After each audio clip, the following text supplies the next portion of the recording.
то самое богатое мышление, все свои действия оценивать как великолепные и исключительные. Вот эти правила материального мира, которые существуют для каких-то людей, для тебя не существуют. Если у вас чего-то нет, вы как бы сами в этом виноваты. А если вы злитесь, что мы вам так говорим, вы просто нам завидуете. Всем привет! Меня зовут Анастасия Гаджиханова, я практикующий психолог, и вы на моем YouTube-канале. Сегодня я хочу поговорить с вами про одну из моих самых любимых тем в интернет-психологии, про богатое мышление. Разговорно-обсужденческая терапия.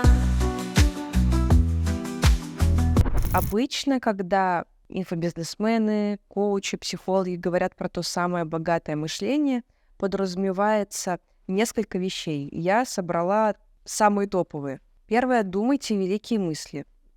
Ваши мысли определяют ваш успех. У меня все пушка, бомба, ракета.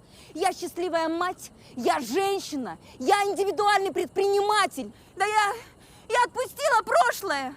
Я позитивно мыслю, я медитирую, понятно? Второе — не бойтесь, не сомневайтесь, бояться не нужно, просто делайте. Я очень боюсь. Ты ничего не боишься. Да. Ты прав, я боюсь только себя. И тебя.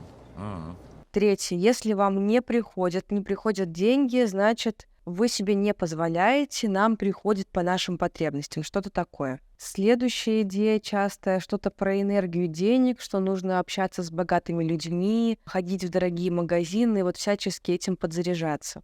Я был на шопинге, духи купил, Cartier. Запах называется запах богатой жизни. Обожаю шопинг.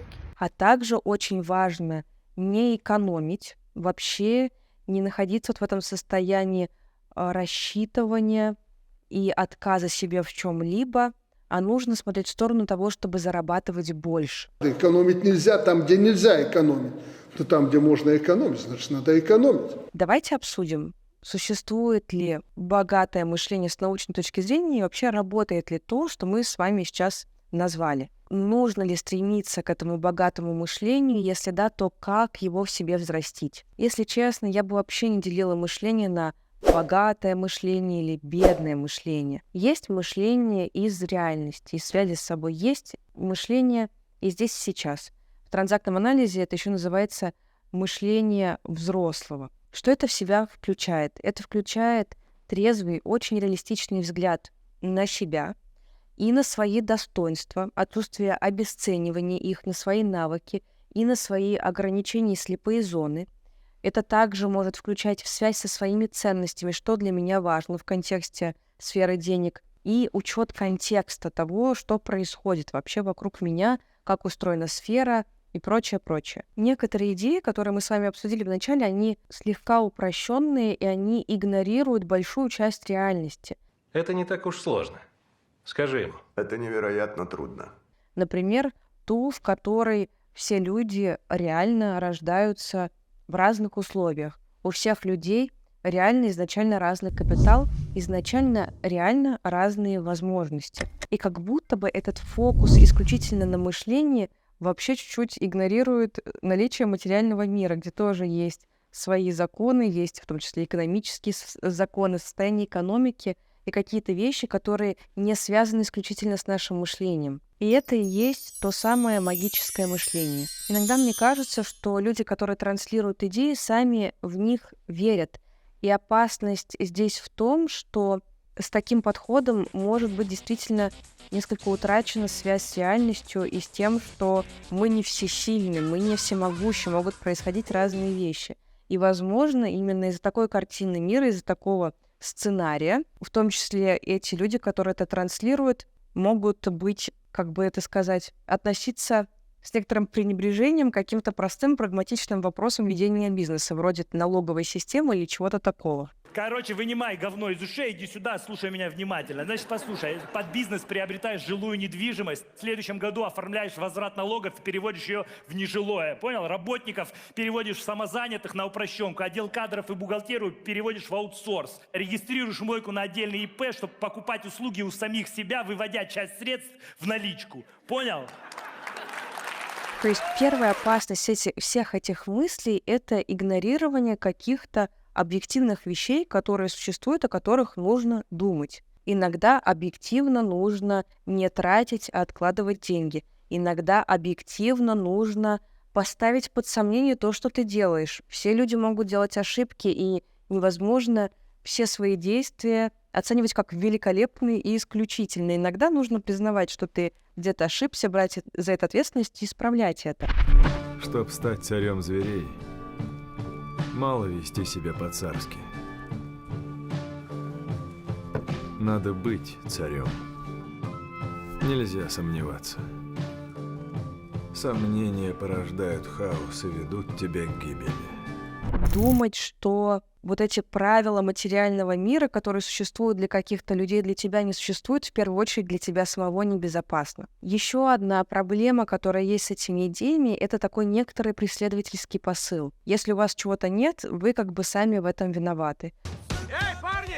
Вот что я нашел в кармане, вот! Ваша зарплата за год! Как я их называю? Конфетти! Видите? Вот! Лети, конфетти! А если вы злитесь, что мы вам так говорим, ну вы просто нам завидуете. Вы не можете себя разрешить вот так вот думать, поэтому и критикуете. Но далеко не всегда критика связана с завистью и с обесцениванием других. Критика может быть конструктивной. Это когда мы говорим о фактах, говорим о явлениях без оценки личности. И такая критика для самого человека может быть очень полезной, продвигающей и развивающий. Тоже существует с научной точки зрения. Вообще, существуют ли эти программы, сценарии? Есть ли в доказательной психологии, в коучинге вообще какие-то программы и сценарии? Существует ли это вообще? На самом деле, да. Но устроено это чуточку сложнее, чем может звучать вот в этих идеях. Действительно, существуют некоторые программы или сценарии. Как они устроены? У нас есть набор определенных убеждений внутренних, которые мы можем не осознавать. И эти убеждения связаны с автоматическими мыслями, которые мы думаем каждый день. Эти автоматические мысли связаны с нашими эмоциями и реакциями. И все это связано с нашими решениями, с тем, как мы действуем, с нашими выборами. То есть это такая довольно сложная система, которую при этом действительно можно изучить и изменить, и которая действительно у нас есть и связано с нашим предыдущим опытом. Но такие программы, такие сценарии не меняются от одного эфира или даже от одного марафона. Это на самом деле достаточно нудная, последовательная работа, где ты тренируешь, сначала исследуешь убеждения, а потом тренируешь новые привычки по-другому мыслить, поступать и так далее. Поэтому в целом эти феномены действительно существуют. Действительно существуют психологические запреты, действительно существуют ограничивающие убеждения.